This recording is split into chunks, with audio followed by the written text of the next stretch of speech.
पलूस कडेगाव मतदारसंघामध्ये महाविकास आघाडीच्या प्रचाराचा शुभारंभ करण्यात आला। यावेळी महाविकास आघाडीचे नेते तसेच गेल्या काही दिवसांपासून विशाल पाटील यांच्या उमेदवारीसाठी ताकदीने प्रयत्न करणारे विश्वजित कदम आणि चंद्रहार पाटील हे एकत्र आलेत।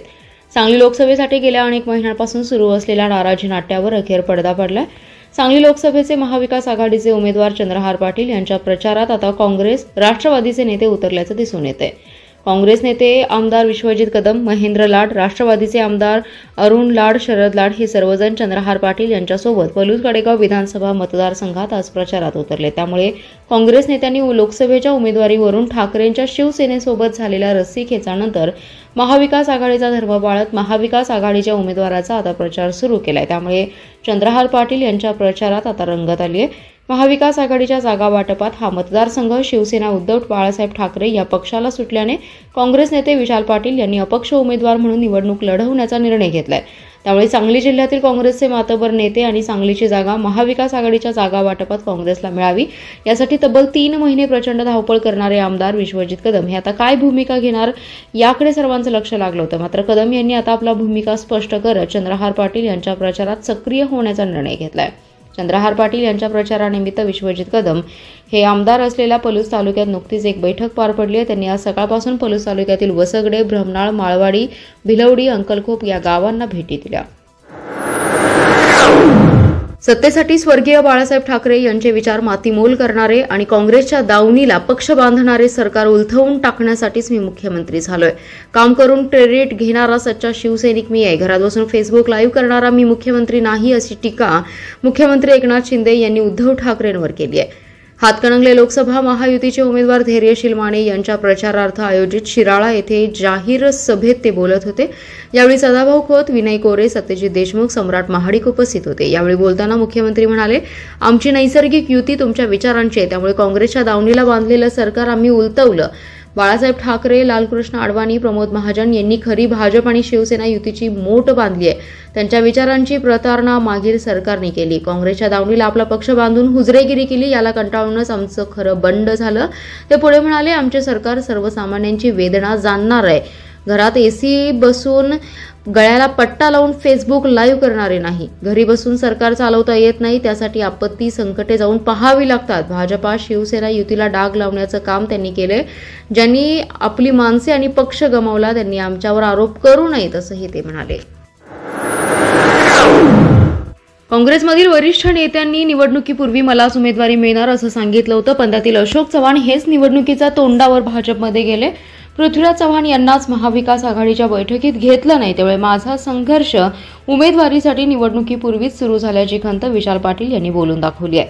तसेच वाळूचे ट्रक सांभाळणाऱ्या पैलवानांना खासदारकीचं वेड कुणीतरी डोक्यात घातल्याची टीकाही त्यांनी यावेळी केली।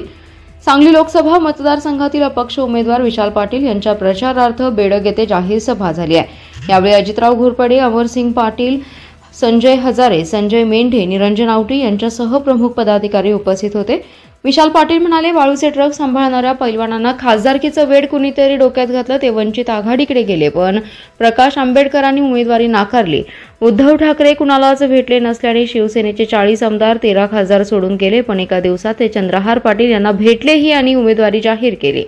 90 वर्ष काँग्रेसमध्ये करणाऱ्या वसंतदादा घराण्याला डावलून 7 दिवसात पक्षात आलेल्यांसाठी उमेदवारी देण्यात आली, हे सारं जाणीवपूर्वक घडवून आणल्याचा पुनरुच्चार त्यांनी यावेळी केलाय।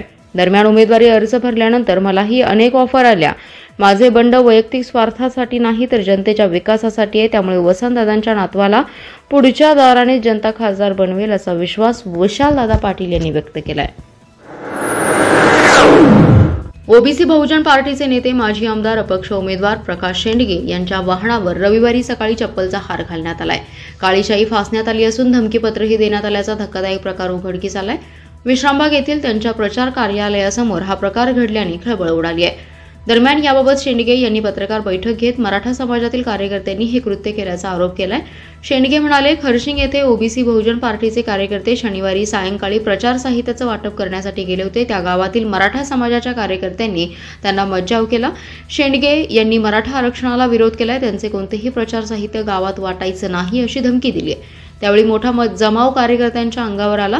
तेथील ज्येष्ठांच्या मध्यस्थीने हा वाद मिटलाय। त्यावेळी मत मागण्याचाही अधिकार शेंडगेंना नाही असेही कार्यकर्त्यांनी सुनावले होते। रविवारी सकाळी माझ्या गाडीवर 6 वाजता चप्पलचा हार घालण्यात आला होता, काळा रंग फासण्यात आला होता, काचेवर पत्रही होतं, धमकीचं होतं ते. आम्ही भुजबळांना माघारीसाठी भाग पाडले, तुम्ही माघार घ्यावी, माघार नाही घेतले तर महाराष्ट्रात फिरू देणार नाही, जो चप्पलचा हार गाडीला घातलाय तो तुम्हाला घालू, धनगर आणि माळ्यांनी मराठ्यांच्या नादाला लागू नये असं धमकीपत्र देण्यात आल्याचंही त्यांनी यावेळी सांगितलंय. स्वार्थाने पिसाळलेली काही माणसं तोंडाला येईल ते बोलत सुटली आहेत, त्यांच्या नादी लागू नका. म्हैसाळ योजनेसाठी मी काय केलं असं जर ते विचारत असतील तर त्यांनी समोर यावे असे सांगत जत तालुक्याचा विकास आणि पाणी प्रश्न सोडवण्यासाठी भाजपला साथ द्या असे आवाहन खासदार संजय काका पाटील यांनी केलंय. सांगली लोकसभा निवडणुकीच्या पार्श्वभूमीवर जत तालुक्याच्या प्रचार दौऱ्यादरम्यान वळसंग येथील सभेत खासदार पाटील बोलत होते. यावेळी तमनगोंडा रवी पाटील, डॉक्टर रवींद्र आरळी, प्रकाश जमदाडे, विठ्ठल नकम, सुनील पवार, संजय कांबळे यांच्यासह मान्यवर उपस्थित होते. तालुक्यातील व्हसपेठ, आसंगी यांसह विविध गावांचा दौरा त्यांनी केलाय. खासदार पाटील म्हणाले, काही माणसं स्वार्थाने पिसाळल्यासारखी वागत आहेत, त्यांच्याकडे लक्ष देऊ नका, त्यांच्या नादी लागू नका. म्हैसाळ योजनेसाठी मी काय केलं असं जर ते विचारत असतील तर त्यांनी समोर यावे. म्हैसाळ योजनेसाठी आम्ही काय केलं हे आम्ही त्यांना दाखवून देतो. राजकीय स्वार्थासाठी कोणीही टीका करतं, परंतु एवढी वर्ष जत तालुक्याला दुष्काळाच्या खाईत कोणी ठेवलं, कोणत्या कारखान्याला जतची माणसं ऊसतोडी म्हणून पाहिजे होती याचा विचार करण्याची वेळ आता आली आहे. ज्यांनी स्वार्थासाठी संस्था बंद पाडल्या, हजारो माणसं देशोधडीला लावली, ते इथं येऊन आमच्यावर टीका करू लागले असल्याची टीका त्यांनी यावेळी बोलताना केली आहे.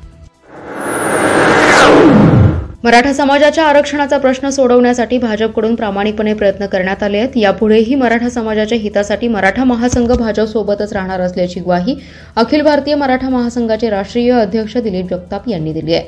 सांगली मतदारसंघात आम्ही महायुतीचे उमेदवार संजय पाटील यांना साथ देणार असल्याचंही त्यांनी स्पष्ट केलंय. सांगलीत अखिल भारतीय मराठा महासंघाचा जिल्हास्तरीय पदाधिकारी मेळावा पार पडला. या मेळाव्यात मार्गदर्शन करताना राष्ट्रीय अध्यक्ष जगताप बोलत होते. यावेळी दीपक शिंदे म्हैसाळकर, शरद नलवडे, मराठा महासंघाचे राष्ट्रीय उपाध्यक्ष संतोष ननावरे, राष्ट्रीय संपर्क प्रमुख दिलीप धंद्रे, जिल्हा संपर्क प्रमुख शिवाजीराव गणगोडे, अनिकेत मोरे, विलास देसाई, जिल्हाध्यक्ष अमरसिंग पाटील आदी जण उपस्थित होते. यावेळी ॲडव्होकेट पूजा जाधव यांची अखिल भारतीय मराठा महासंघाच्या महिला आघाडीच्या जिल्हाध्यक्षपदी निवड करण्यात आली. राष्ट्रीय अध्यक्ष जगताप म्हणाले, मराठा महासंघाने अण्णासाहेब पाटील आर्थिक विकास महामंडळाची मागणी केली, ती भाजपा युतीच्या काळात पूर्ण करण्यात आली. त्यानंतर मराठा आरक्षणाचा अत्यंत महत्त्वाचा प्रश्न या महायुतीमुळेच मार्गी लागणार आहे. त्यामुळे समाजाच्या हितासाठी आम्ही भाजपा महायुतीबरोबर जाण्याचा निर्णय घेतलाय. समाजाच्या मागण्या मार्गी लावण्यासाठी हा निर्णय घेतलाय. आरक्षणाची 50% मर्यादा वाढवा आणि त्याच्यामध्ये स्वतंत्र प्रवर्ग करून मराठा समाजाला आरक्षण द्या, ही आमची मागणी असल्याचं ते म्हणाले. मुस्लिम आणि ओबीसी समाजात सध्या भीतीचं वातावरण निर्माण झालंय. यासाठीच इंडिया आघाडीसोबत आम्ही जाण्याचा निर्णय घेतलाय. महाराष्ट्रात महाविकास आघाडीसोबत आम्ही बिनशर्त राहणार आहोत. त्यामुळे मुस्लिम समाजासह सर्व ओबीसी महाविकास आघाडीसोबत असतील असा विश्वास ऑल इंडिया मुस्लिम ओबीसी ऑर्गनायझेशनचे राष्ट्रीय अध्यक्ष शब्बीर अन्सारी यांनी रविवारी पत्रकार परिषदेत व्यक्त केलाय. महाविकास आघाडीचे उमेदवार पैलवान चंद्रहार पाटील यांच्या प्रचारासाठी आले असता अन्सारी बोलत होते. यावेळी शिवसेनेचे उपनेते नितीन बानुगडे पाटील, जिल्हाप्रमुख संजय विभुते उपस्थित होते.